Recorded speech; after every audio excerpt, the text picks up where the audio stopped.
नमस्कार, आपका स्वागत है आपके अपने चैनल प्रगति क्लासेस में। तो आज हम लोग बात करेंगे कि जो 14 दिसंबर का सीटेट का पेपर है उसको हम लोग कैसे क्वालिफाई करें, वो भी फर्स्ट अटैम्प्ट में। तो आज का ये वीडियो जो हमारा है वो सीटेट के लिए ही है। सीटेट बेसिकली सीटेट पेपर 2 के लिए। लेकिन आप अगर कोई भी सीटेट पेपर 1 या पेपर 2 किसी भी की तैयारी कर रहे हैं तो आप लोग इस वीडियो को देख सकते हैं। जैसे जैसे मैं आप लोग को बताती जाऊँगी स्टेप, अगर आप वैसे वैसे इस स्टेप को फॉलो करेंगे तो मेरा दावा है कि आप लोग का सीटेट का पेपर 2 क्लियर हो जाएगा। क्योंकि अब सीटेट पेपर 2 में से 45 दिन बचे हैं, तो हम लोग एक स्मार्ट स्ट्रेटजी की प्लानिंग करेंगे जो कि 45 डेज़ में होगा।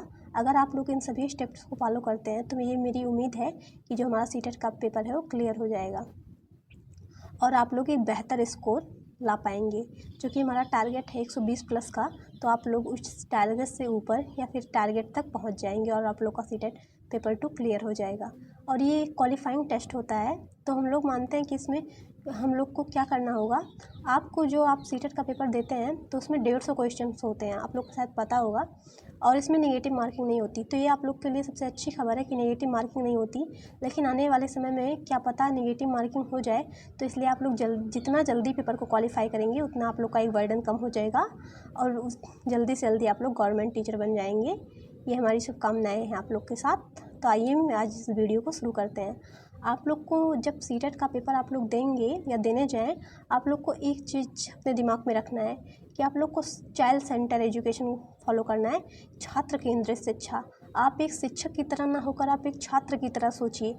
जैसे बाई चांस आप लोगों ने मान लिया कि आप एक शिक्षक की तरह ना होकर एक छात्र की तरह सोचते हैं, तो आप लोग को बहुत सारी खामियाँ जो हैं, आप जब एक टीचर की तरह सोचते हैं, आप इतना समझिए कि आप जब टीचर की तरह सोचते हैं तो आप बच्चों पे थोड़ा दबाव प्रेशर बन जाता है। लेकिन आप जब एक छात्र की तरह सोचते हैं तो बच्चा एकदम छात्र केंद्रित शिक्षा जो है वो उभर के निकल के आती है।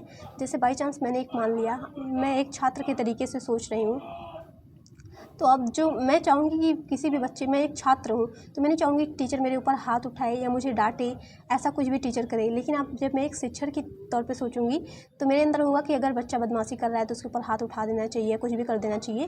तो इसलिए मैं चाहती हूँ कि आप लोग एक छात्र के नज़रिए से देखें। आप लोग वहाँ पर एक टीचर आप वहाँ पर एक टीचर की तरह ना बैठ के एक छात्र की तरह बैठ के अगर पेपर देंगे तो अब मुझे उम्मीद है कि आप लोग का पेपर जो है क्लियर हो जाएगा। तो आप लोग को एक छात्र की तरह वहाँ पे बैठ के पेपर देना है। बेसिकली आपको छात्र को ही सब कुछ मानना है कि जो अब मैं एक छात्र हूँ और मैं ही सब कुछ हूँ। यहाँ तक कि छात्र कभी गलत नहीं हो सकता, टीचर भले ही गलत हो जाए लेकिन छात्र कभी नहीं गलत होता। और आपको वहाँ पे छात्र को कोई भी व्याख्यान विधि नहीं कि जैसे छात्रों को व्याख्यान तरीके से पढ़ा दिया, ऐसा कुछ नहीं। छात्र इसमें एक्टिव होगा, जैसे वो खेल खेल के माध्यम से सीखे। ऐसे कुछ जो भी आंसर होंगे वो हमेशा सही होंगे, ये आप लोग को ध्यान में लेके चलना है, ठीक है। तो अब मैं यहाँ तक की बात हो गई कि छात्र केंद्रित शिक्षा आप लोग को देनी है। अब इसमें कुछ स्टेप मैंने यहाँ पे बताए हैं जो सब्जेक्ट वाइज हैं, कुछ इंपॉर्टेंट टॉपिक हैं। अगर इन्हें आप पढ़ लेंगे उसके बाद आप टेस्ट लगाएंगे तो आप लोग देखेंगे कि एक अच्छा स्कोर आपका निकल के सामने आएगा। जो प्रीवियस ईयर है टेस्ट अगर है उसका आप लोग लगाते हैं, और बहुत सारे प्लेटफॉर्म पे वो टेस्ट जो है फ्री ऑफ कॉस्ट है, आपको कोई भी पैसा कोई भी चार्ज नहीं देना है। यहाँ मैं आप लोग को किसी बुक की भी नहीं बात करूँगी, आप बिना एक भी रुपया खर्च किए अपना सीटेट क्वालिफाई कर सकते हैं। तो देखिए जो हमारा पहला सब्जेक्ट है चाइल्ड डेवलपमेंट एंड पेडोलॉजी, इसमें 30 नंबर की पेडोलॉजी आती है। इसमें कुछ महत्वपूर्ण इंपॉर्टेंट टॉपिक हैं। आप लोग अगर इन टॉपिक को पढ़ लेते हैं तो ये मैं आप लोग को कुछ नहीं बताना चाहिए, आप लोग खुद ही वहाँ पे देख लेंगे कि आप लोग के कितने क्वेश्चंस बनने लगेंगे, क्योंकि इन्हीं सबसे जो है घुमा फिरा के क्वेश्चंस आते रहते हैं। तो नंबर 1 पे आपको जीन पियाजे को पढ़ना है। उनकी जितनी भी थ्योरीज हैं उन्होंने 4 लेवल में उसको बांटा है विकास को, तो उसको आप लोग देख लेंगे। वाइगोत्स्की का सिद्धांत आप लोग को पढ़ना है और आप लोग एक एक चीज़ें बारीकी से पढ़िएगा क्योंकि इन दोनों से क्वेश्चंस बहुत आते हैं। उसके बाद कोलर वर्ग से, उसके बाद आप लोग को आकलन एवं मूल्यांकन पढ़ना है। शिक्षण तर्क पढ़ना है कि कैसे ही शिक्षण को हम अधिगम यानी किससे ही शिक्षक को रोचक बनाएं। उसके बाद से आप लोग को आलोचनात्मक चिंतन पढ़ना है। उसके बाद आप लोग को प्रभावशाली कक्षा पढ़नी है कि प्रभावशाली कक्षा है, प्रगतिशील कक्षा जिसको हम बोलते हैं वो कैसी होनी चाहिए। बाद से समावेशी कक्षा, फिर CCE आप लोग को बेसिकली उसके बाद पढ़ना है। इसके बाद हमारा आ जाता है लैंग्वेज फर्स्ट, जो कि सबका हिंदी ही होता है, इसलिए मैंने यहाँ पे हिंदी ही लिख दिया है। बहुत सारे लोग उसको हिंदी ही रखते हैं। तो जो हमारा लैंग्वेज फर्स्ट है उसमें 30 नंबर की हिंदी आती है और इसमें 15 नंबर पैसेज होता है। तो पैसेज में कोई बात ही नहीं करनी, आप लोग को बस करना है। अगर पैसेज में सबके स्कोर मेरे ख्याल से अच्छे ही आते हैं, अगर नहीं अच्छे आते तो आप लोग 3-4 सेट पैसेज सॉल्व कर लीजिए। पहले आप लोग पहले टेस्ट लगाइए। अगर आप लोग के नंबर पैसेज में कम आ रहे हैं तो आप 3-4 या 10-15 पैसेज सॉल्व कर लीजिए। उसके बाद आप लोग टेस्ट लगाइए। और उसके बाद जो हमारा 15 नंबर का हिंदी पैडोलॉजी बचता है, उसमें आप लोग भाषा अर्जन, भाषा अधिगम याद कर लें। नोम चॉम्स्की ने भाषा के ऊपर कुछ थ्योरीज दी हैं, और यहाँ मैं बात करूँ भाषा के ऊपर इनकी भी कुछ थ्योरीज हैं, जैसे जीन पियाजे की, वाइगॉस्की की, तो आप लोग यहाँ कवर कर लीजिए या फिर यहीं पे आके उन लोग उसको भी कवर कर लीजिए। हाँ, मैंने नहीं लिखा है क्योंकि मैंने ऊपर उसको एक बार मेंशन कर दिया है। उसके बाद हम लोग भाषा कौशल पढ़ लेंगे, भाषाई विकार पढ़ लेंगे। बहुत सारे बच्चों में बहुत सारी भाषाई विकार होते हैं, जैसे डिसलेक्सिया, डिस्ग्राफिया, ऐसे कुछ विकार होते हैं।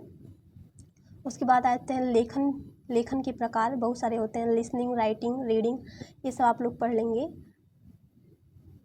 उसके बाद आ जाता है भाषा का छात्रों में विकास कैसे कैसे होता है। भाषा का छात्रों में विकास, जैसे वो 6 महीने का होता है तो बलबलाना, उसके बाद जब वो कुकिंग करता है, बलबलाता है, उसको हिंदी में बलबलाना ही बोलते हैं। इसके बाद आ जाता है हमारा लैंग्वेज सेकेंड, जो कि बहुत सारे लोग हैं इंग्लिश रखते हैं, संस्कृत रखते हैं, या कोई सी भी भाषा रखते हैं, मराठी, गुजराती, तेलुगु, मलयालम, कल्याणम।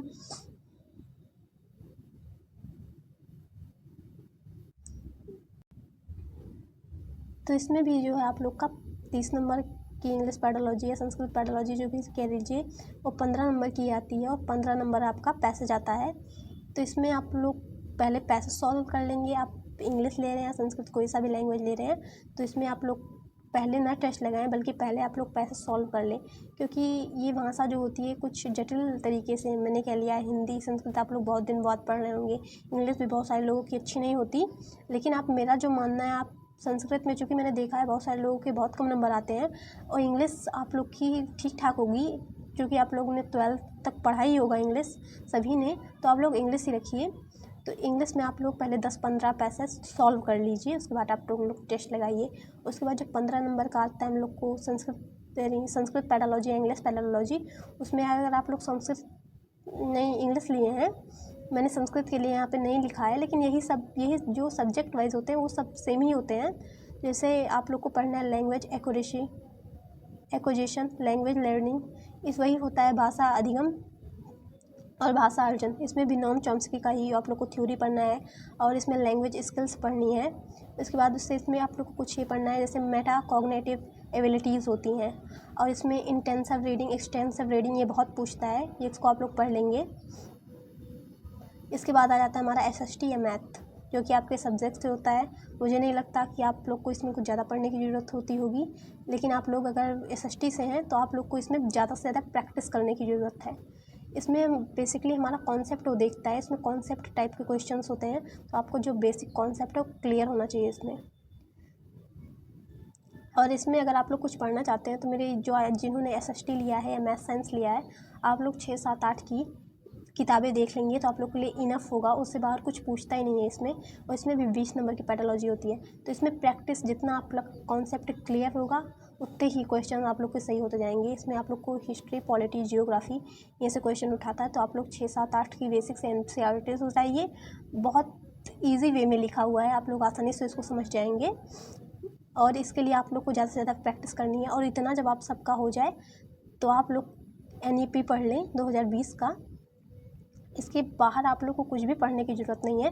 उसके बाद आप लोग को, मैंने यहाँ पर लिखा है टेस्ट 15+, आपको 15 टेस्ट देने हैं, और ज़्यादा नहीं देने हैं, हफ्ते में 2-2 टेस्ट आप लोग देंगे तो आप लोग के लिए इनफ है। उसके बाद जो आप लोग टेस्ट देते हैं उसका एनालाइज़ कीजिए। एनालाइज़ करना बहुत ज़रूरी है कि आपने कौन से क्वेश्चंस गलत किए, कौन से सही किए, और आप लोग जो एक बार क्वेश्चन गलत हो जाते हैं उनका नोट कर लीजिए, कहीं भी नोट एक बना लीजिए, एनालाइज़ करके आप लोग उसको रिवाइज़ करिए बार बार। उसके बाद फिर टेस्ट दीजिए, आप लोग देखेंगे कि आप लोग का जो नंबर है इम्प्रूव होते जाएंगे, और आप लोग एक बेहतर स्कोर कर पाएंगे। और फिर आप लोग देखेंगे कि आप लोग का सेटअप क्लियर पेपर क्वालिफाई हो चुका होगा। फिर आप लोग, मैंने यहाँ पे उम्मीद की है कि आप लोग बेसिक, मैं यहाँ पे, फिर आप लोग का सेटअप क्वालिफाई हो जाएगा, फिर आप लोग 2025 में एक गवर्नमेंट टीचर बन जाएंगे। ये मेरी शुभकामनाएं जो है आप लोग के साथ हैं। अगर आप इस स्मार्ट स्ट्रेटजी का फॉलो करते हैं तो आप लोग एक सीटेट क्वालिफाई करके भावी भविष्य में एक बेहतरीन टीचर साबित होंगे। अगर ये वीडियो मेरा आप लोग को अच्छा लगा हो तो लाइक करें, सब्सक्राइब करें। Thanks for watching this video for us. Thank you so much. मेरी यही उम्मीद है कि आप लोग दिसंबर का पेपर क्वालिफाई करें। मेरी शुभकामनाएं आप लोग के साथ है।